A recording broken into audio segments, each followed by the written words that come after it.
I'm Matt with Main Street Medina, and it's a beautiful day here in the Medina Square. Today we're going to sit in Honeybee Bakery and talk with some of our favorite people from around the district. Won't you join us?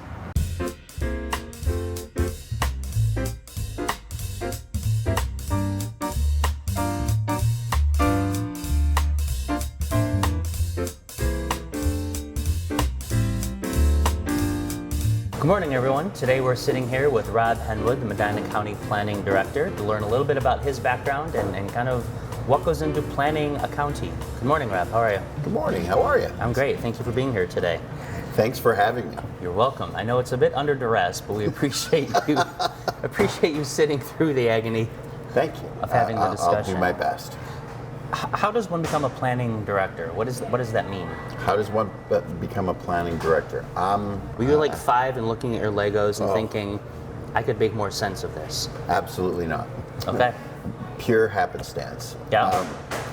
I grew up in Vancouver, British Columbia, and I met my ex-wife at a wedding in Columbus. We ended up getting married very quickly. I'll give you the Reader's Digest version. Okay. And I ended up moving to Columbus. I knew that I wanted to go to grad school. I have a philosophy and political science background for my undergraduate degree.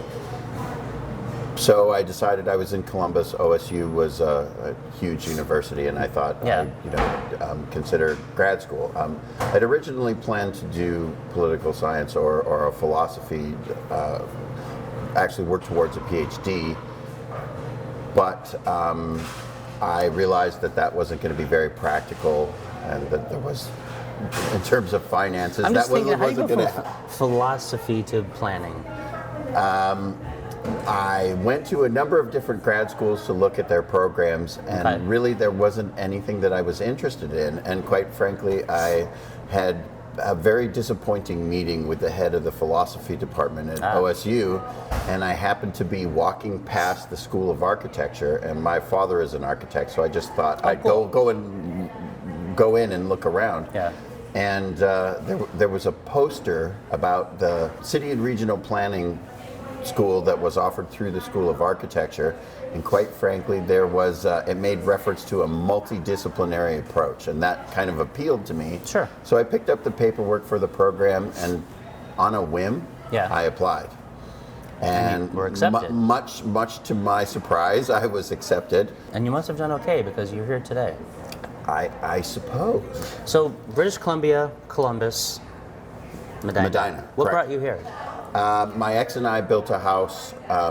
She was working at the Cleveland Clinic, and so we had made the decision to move to Northeast Ohio. She's from Strongsville, and Strongsville was outside of our reach in terms of price, and so Medina was close to her mom, and so that's where we built our home. I know that you work near the square. You're right off the square, but you're the county planner. So what does that mean? What do you do? What do I do? In the county, one of our primary statutory responsibilities is we administer the subdivision regulations for the county. And what that means is that in all the unincorporated areas of the county, we are responsible for the subdivision of land. Okay. And that means traditional subdivision, like everybody thinks of, lots of houses and a sign in front. Right. But that also means small divisions of property. When a farmer wants to cut off a 2-acre piece of land in order to be able to shore up their finances, so we review all of the subdivision property within the county that's not within the cities and villages. Okay. We also provide reviews for zoning text and zoning map amendments. Okay. In the unincorporated areas, the revised code requires that when townships want to change their regulations or their district boundaries, that they submit those for review to the County Planning Commission. We provide a professional recommendation that then gets to the Planning Commission, that then gets forwarded. When the Planning Commission decides, they forward that to the townships for their consideration. I can see where the philosophy part of this comes in. The link between my background and the actual work that I'm performing is probably tangential at best. But it fits. What is it about this town that you like? I mean, as someone that's relatively new to the United States, Medina kind of embodies, in my mind, what is quintessential about, small town American living. And so, as a resident, I like living here. It's a really pleasant town. It's a very quaint atmosphere. Mm-hmm. It is pleasant, it's enjoyable. It's a community where one of the things that I'm really impressed with is that people who are born and raised here, as is often the case, will leave when they're a young adult, but very often they come back. As you have demonstrated. That is true. And I think that really indicates a value of a place, that when people are in their formative family years, they want to raise their children in an environment that they like, and I think that speaks volumes to the quality of life in Medina. What are some of your things to do or places to go around the square? I know that you're a huge supporter of local businesses.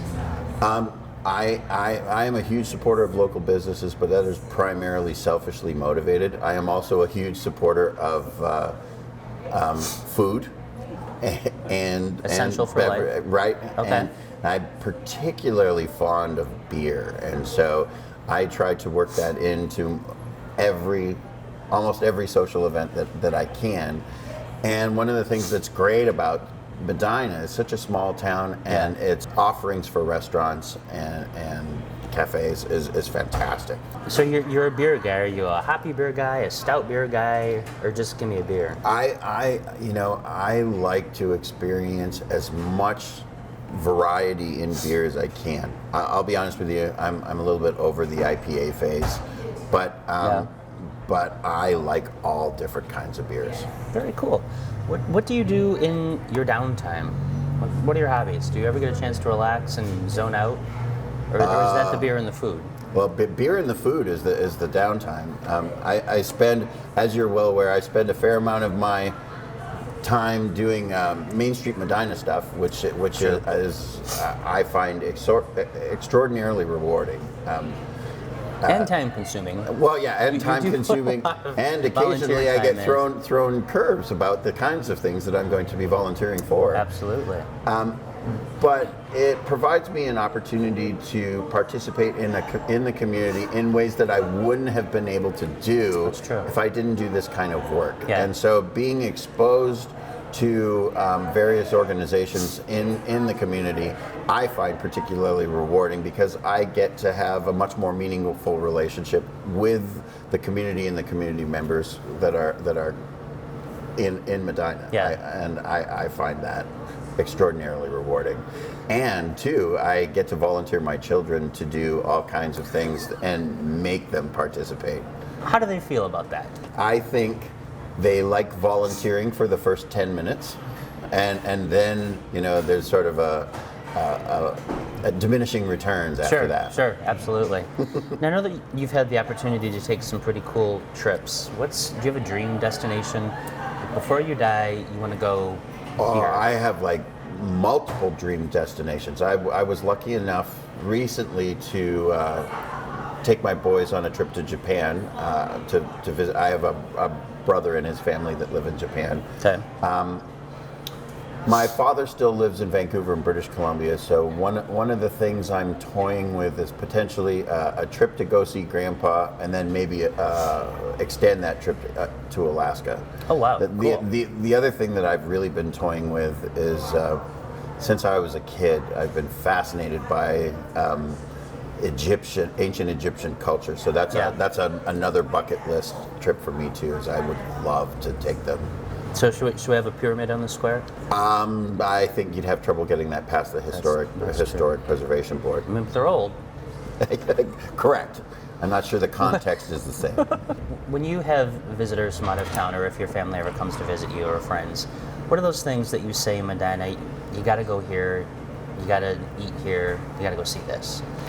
My favorite go-to for folks out of town, I love having drinks during the summer on the patio at the Oaks. Very cool. That's one of my favorites. You know, what I like to do is I like to share with friends the kind of things that I do on a regular basis. Now, Yeah. the Oaks is a really special thing. Sure. So, that's not something that I do all that often, but I like to share the places where I'm comfortable. Yeah. And, you know, the places that I like to go on a regular basis. So, you know, Honeybee, Cool Beans, Very cool. PJ Marley's, Dominic's, you know, the sort of staples that really speak to what life in Medina is really like. Yeah, yeah. I know that you're a huge proponent of historic preservation. Why is that so important to you? What does that mean to you personally? Historic preservation is the investment and really the commitment to the physical structure of what makes up this place. Okay. Historic preservation honors the past and continues that tradition into the future. Place is extraordinarily important for a community. And What do you mean by that? one of the things about coming to the square is that the square is iconic and symbolic of what it means to be in Medina. And so when you're on the square, you're tangibly connected to the history. What's one crazy idea that you would love to see happen in the county? Just something that would completely shake things up. Planning often is not about crazy and shaking up. But, and I agree with you, but one of the things that I enjoy about your personality is you have a bit of an outsider view on things sometimes. One of the things that we've been at the county that we've been working on very carefully is the public transit system. Okay. And I would love to see increased emphasis on public transportation and having that public transportation really serve the needs of the Medina County residents. Do you think about bringing back the trolleys or having like bullet trains between Medina and Wadsworth? There you go. With 30-second trip, square to square. With the crazy. I think that if we can effectively find a way to transport people to their workplace, and one of the things that I hear as the planning director regularly is that there are lots of jobs in Medina County and they're really struggling getting people to those positions. If we can become more effective and more efficient about transporting people to their workplace, I think that would be fantastic. And then also serving our special needs populations, have them become more independent and able to travel to either appointments or shopping or those sorts of things, then I think that that would be a very dramatic change for the county and a real change for the positive. Cool. What do you see as the future for Medina Square? Where would you like to see this go? I think Medina Square... From a personal perspective, not from Rob the planner. What about Rob the resident? Well, I've already sort of shared my affinity for beer. So more breweries. So more breweries. I think that my understanding at one point was that there was an Oktoberfest in the city of Medina, and I'm not sure exactly where that was located, but it was an outdoor event. I mean, Medina's outside spaces, particularly on the square, are spectacular. Sure. And I think that if there was a way for us to have something like an Oktoberfest type of event in that outdoor space, I think that not only would I be particularly happy, but I think that that would be such a wildly popular event. Yeah. And So maybe the county could host it in the parking lot. well, that's something we'll have to broach with the commissioners. All right, Rob, thank you so much for being here today and sharing your thoughts. I really appreciate it. Thank you. Thanks for having me.